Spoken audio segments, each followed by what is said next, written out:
your boys Corey here, aka Crasher and Cosmog! Woo! And ladies and gentlemen, in today's video, we have ourselves a brand new review for Pokémon Journeys, and today we're going to be taking a look at episode 87, titled The Ice Queen and Glaceon. With that being said, let's give you guys a brief recap of the episode. This episode opens with an introduction to Regina and her Glaceon as she travels on plane to transfer to Chloe and Go's school. Ash also goes to the school with Go and Chloe, despite Ash not being one to go to school. Go does a very comical and wholesome presentation on Ash, and Regina arrives at the classroom, and this is where Chloe takes initiative to show Regina around and attempt to befriend her. We make it to the playground where all the Pokemon are playing, and we see Eevee, Grookey, and Pikachu greet Glaceon, much to Glaceon's chagrin.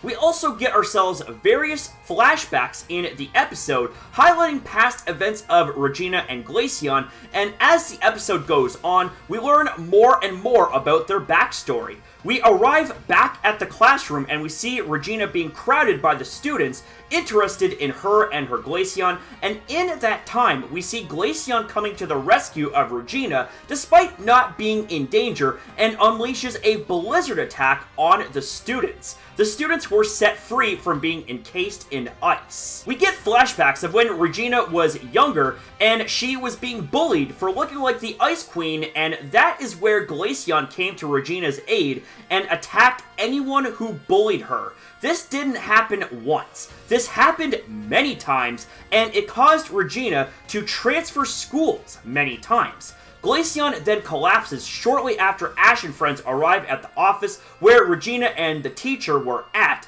and we head over to the Sakuragi Institute to have Glaceon examined. Turns out Glaceon was overexerting itself, and it caused a lower than normal body temperature, and that's what caused it to collapse earlier. Regina then breaks down and is very apologetic and remorseful for how Glaceon seemingly was always there for her, but not the other way around. Chloe comforted Regina to reassure her that everything will be fine, and we meet the parents of Regina, and after learning the truth, Regina decides to turn a new leaf and get stronger rather than stay the way she is. We arrive at school the next day where Regina and Glaceon want to make it up to the students by having a fun time in an ice-themed type of park. This episode pretty much ends with Regina sending a package to Chloe, thanking her for what she did and how Regina is actually a trainer. Her and Glaceon actually won a Pokemon battle versus a victory bell. The episode then comes to an end on a good note. Oh, Ash yeah, doesn't look enthused. enthused. That's what I'm worried about. I think he's having social anxiety. Daijobu, Daijobu. Oh, There's Glaceon. Yeah, Daijobu, Daijobu. That's a little Dawn for line. you. Yep. And does it... Oh my god! Oh! It's pretty much just stuff with Pokemon and Pokemon battles. Oh, here they come. Here they come. And Glaceon's got that kind of, like, standoffish, like, cold look. Literally. Uh-oh. She's oh, Ice Queen. Oh, no. That's gonna... That's not a good idea. That's not a good idea. Whoa! Oh! Stampede! And Glaceon! Oh! Uh-oh! Here it comes! Frosty surprise, baby! They are encased. Oh! They are encased in ice. The whole lot of them. Oh, I think she was bullied. She was bullied back in the day. Oh no! The students are all giving her the cold shoulder because of what happened. Ta-da! Aw, Chloe, let's eat lunch together. I'll be gone tomorrow. Oh, come on. Where does the teacher look like she's a part of Team Rocket? Yeah, like that Matori girl. Like they look like they're. Yeah. Uh-oh. Wait a second. Oh, stop. Okay. And whoa. She just collapsed. Your favorite? Daijobu. Yeah. That just like a loyal like puppy or dog that would protect its handler. Incineroar. Yep. Protecting his Cosmog. Wow. Aw. That's beautiful. Yeah. Family love right there. They're gonna make an ice park? I hope she's not gonna be using Glaceon's blizzard. Oh, okay. Look at them icy walls there. Perhaps maybe shaping up Listen to that. Yeah. Listening to that. Oh, how are their butts not freezing though when they slide down the icy slide like that? Oh, copycat! Chloe Evie is about to use that copycat, I think. Oh. Yup, there it is. There it is. Wow, that is beautiful. That is beautiful right there. A package arrived from Regina. What do we have here? Oh, a snow globe with Glaceon in it. I'm really into Pokemon battles. Oh, she's in Pokemon battles now. Yeah, no way. I think she'll do well. I think so too. We got Victory Bell taking on Glaceon, but Glaceon. Icy Wind. Yep. And Grass. Yep. Grass happens to be weak against Ice, and she won the battle.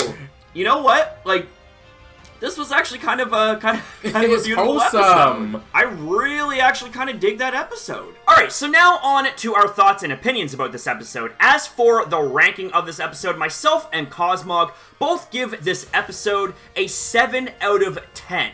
Now, going into this episode, we did not have a lot of high expectations for the episode. In fact, the expectations were set rather low. But I do have to say, this episode, for what it was worth, truly did impress me, and here's why. So first off, we had character development and storytelling, two very big elements as to what makes a show of any kind worth watching, and we got to see quite a bit of that here out of the character of the day, Regina. As it turns out, the reason why her Glaceon was so temperamental and so overprotective was because of how Regina grew up being bullied from school to school, and Glaceon was being very protective, as any loyal companion would be. And thankfully, the only thing that was wrong with the Glaceon was that it was essentially overexerting itself from the amount of times it was using Blizzard. It was lowering its core temperature, which could have led to hypothermia, which definitely could have been a bad situation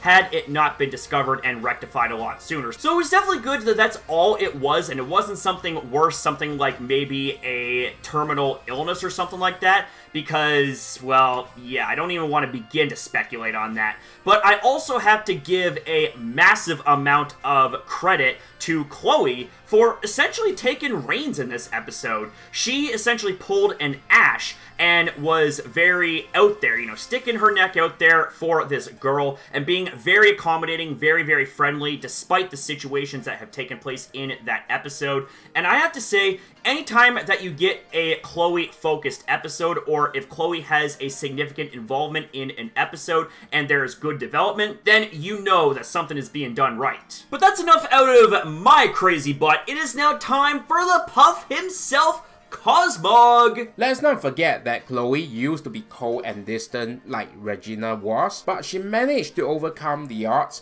and started warming up to her peers, and she even got into Pokemon battling. What Regina went through in this episode was basically a parallel to what Chloe went through and how she used to be. Yeah, actually that's a really good thing that you brought up right there, because we definitely saw some callbacks as to how Chloe used to be at the beginning of the series versus how she is now, and here she is trying to bring someone who Chloe used to be like out of her shell and into the light, so to speak.